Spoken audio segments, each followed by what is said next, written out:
Welcome to DEADTIME DINER. What's on the menu tonight? The unknown. I'm Christopher Allen Brewer, author of Selfies from the Underworld and paranormal advisor to several Travel Channel and Discovery Plus programs. As a Lakota Sioux, I was raised with many tribal beliefs, one of which regarded a spirit world. I grew up haunted with several supernatural experiences. My Lakota name is Matod Chante, and the supernatural is encoded deep inside my DNA. So have a seat, open your menu, and open your mind. We're open late, it's dead time, and tonight, the special is the supernatural. Order up! Recently I spent a weekend in Orlando, Florida, at the most magical place on earth, Walt Disney World.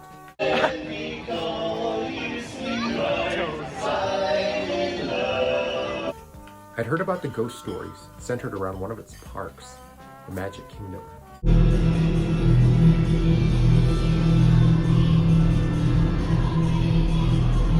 Honestly, the scariest thing I saw was the balance in my bank account on Monday.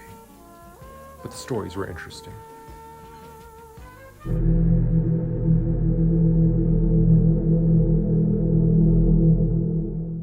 So come with us and find out why this vacation wonderland is sometimes referred to as the most mysterious place on earth. I'd heard of 3 particular legends, all of which have been reported here in the Magic Kingdom, which features 6 themed lands. Our first stop takes us to Adventureland, which features the popular Pirates of the Caribbean attraction. This ride opened in December of 1973 and takes guests through the story of a band of pirates from the 17th and 18th centuries. Though among the ride's many animatronics, there have been sightings of a mysterious figure known only as George. George was said to be a local welder who worked on this ride in the 70s. He's said to have either fallen off or been crushed to death by a large piece of set. Soon after, sightings of his ghostly apparition were reported, with rides breaking down for no apparent reason, an unknown figure being spotted on ride monitors, reports of extreme cold spots and chills, and mysterious phone calls coming from an unoccupied control room. The set piece where George met his fate is believed to be the tall, windowed tower from the Burning City segment of the ride, which many refer to as George's Tower. It's said to feature his initials at its base, and supposedly, attempts to remove them have been futile, as they simply reappear if painted over. Another apparition was said to have eventually joined George, a sad-looking older woman who spoke with no one, and was often seen sobbing in the back of a boat. She's believed to have been George's heartbroken mother. Cast members have spoken about addressing George's spirit by saying, "Good morning, George," and "Good night, George."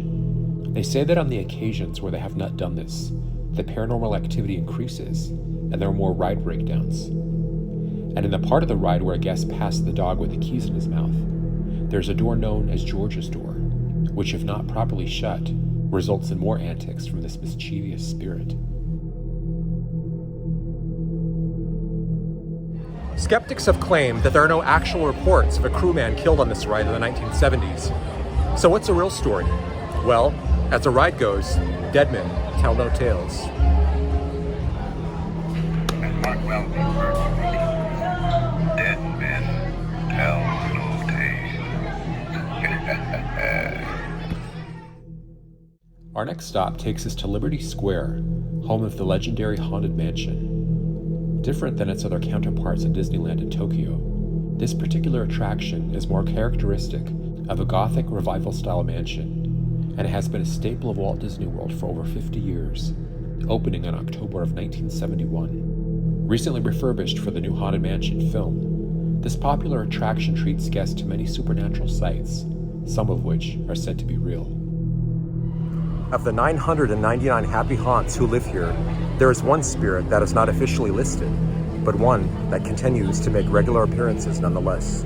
The spirit is reported to belong to a little boy, witnessed by many cast members since the 80s.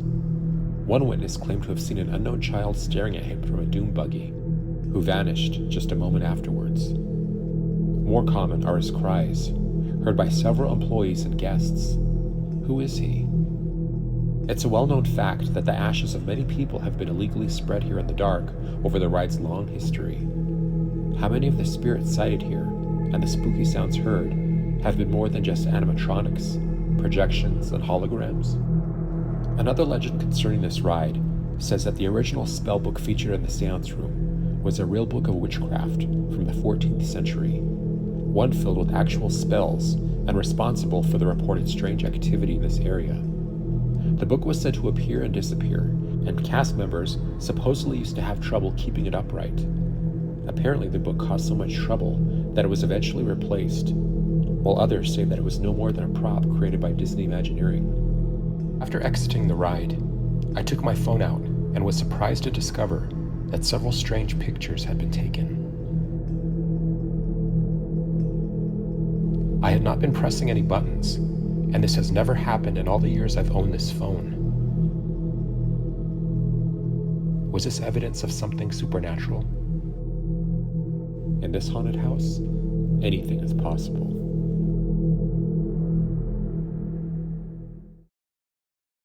Last on our list is another location in Liberty Square, themed after colonial America, featuring a row of colonial-style houses, one of which is said to be host to a paranormal mystery known as the Liberty Square Doll. Guests strolling past the buildings of this area may have noticed a particular and peculiar doll peering at them from one of the windows. Why would someone place a creepy doll here? Well, during the colonial period, dolls were often placed in windows to let firefighters know that there were children present in the home who would need to be rescued in the event of a fire. What's more, on this particular building is a fireman's brigade crest, which at one time meant that the family inside had donated money and had preferential treatment in case of a fire. You'll also notice the numbers on the door. Place an 18 before them, and you'll have the year in which the typical homes of that period appeared. But what of the doll? Although its origin is unknown, cast members have claimed to have seen it move or change positions on its own. What's more startling are claims that the doll has also changed expressions, offering a coy, merry smile which slowly twists into a baleful, malevolent grimace. There are many reports of haunted dolls from all over the world, from Robert in Key West, Florida, to Annabelle in Connecticut, to Okiku in Japan.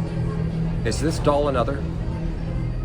Take a stroll through Liberty Square as the sun begins to set. When you come to the building number 24 with the cellar door outside it, you'll find the doll in question, staring from the window.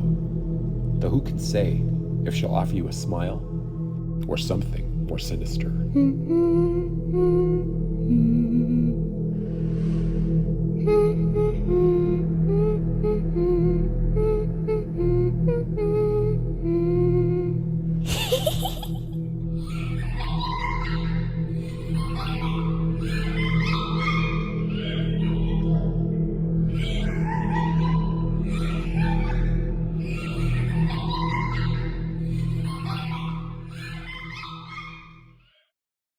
Have you heard any of these stories?